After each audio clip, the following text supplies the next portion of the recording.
We are now approaching what is probably the most important time of the year in the United States and a growing number of countries. Black Friday.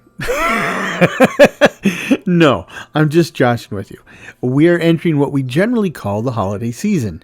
And I guess it's probably best to use some kind of vague and nebulous term like that because the holiday season means different things to different people. There are, in fact, many different and completely unrelated holidays at this time of year. The Jewish people have Hanukkah, and many African American families have been celebrating Kwanzaa for over 50 years. Buddhists celebrate Bodhi Day, while Wiccans and Neo-Pagans celebrate the winter solstice through the festival of Yule.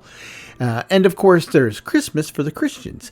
And you may be surprised that many non-Christians have adopted Christmas trees, Santa Claus, and gift giving as part of their own personal family traditions, totally separate and unrelated to the birth of Jesus.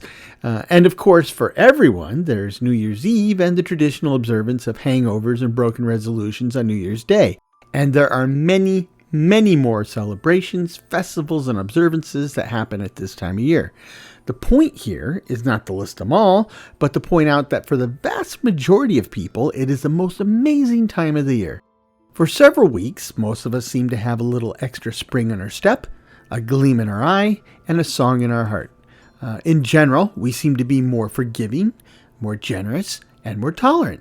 Of course, there are always exceptions, but at this one time of the year, it seems that we all try a little bit harder to be the people we've always wanted to be and succeed somewhat. I think that's awesome. And why we can't be like that all through the year, I'll never know. It might have something to do with the phases of the moon or our distance from the sun, but my money is that it's just too hard to be in our best behavior for weeks on end. But that doesn't mean that we can't at least try. But I digress. Now, if you had a pretty good year, then I hope you get the opportunity, or better yet, I hope you will make the opportunity to share some of that with others, especially those that are having a hard time making their own magic happen. While this is a magical time of the year for the vast majority of us, for some, it's the polar opposite. And for them, it's the darkest and most depressing time of the year. And still others might normally be celebrating like the rest of us, but circumstances this year have made it hard to just get through the week with the basics like food, shelter, and gas, much less doing anything special. And that's where the rest of us can come in. Why not pick a suitable charity and give a donation? It doesn't have to be a lot, just whatever you feel comfortable with. And if you have kids, involve them with the process so that they can learn about charity and how it feels to help others. If money's tight or you want to do something more personalized, why not find out one of the many charities that give clothes and gifts to children and their families during the holidays and donate some time or items. For some folks, having a pack of new socks or a gently used winter coat is like winning the lottery.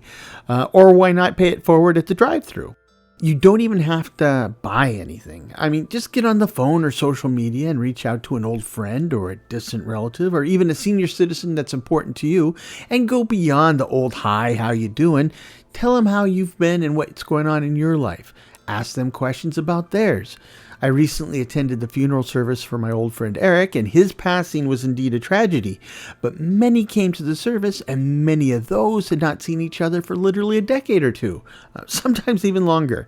Friendships and bonds were rekindled, and relationships we had taken for granted and eventually lost were restored. Personally, I think it was his final gift to the rest of us. But you don't need a death of a close friend or somebody within your family to learn the same lesson. I'm serving it up here on a silver platter, obligation and tragedy free. As AT&T used to say, reach out and touch someone. But the actual point of this video, that I've been taking my sweet old time getting around to, is for me to say to you, I don't know what holidays or traditions you observe, and it really doesn't matter because I simply want to wish you the happiest of holidays and a joyous new year. If it's been a rough year for you, and to be honest, 2024 will go down in my book as one of my least favorite and most tragic years in my life, then I hope that 2025 is better and that 2026 is better still. And if 2024 was a good year, or even a great year for you, well, I hope that 2025 is even more awesome for you too. Take nothing for granted. Enjoy your time with loved ones. Take some time out for yourself as well. Do something every day to make somebody smile or laugh, even if that somebody's just yourself. And with that, I hope this finds you and yours in good health, good spirits, and a touch of good fortune.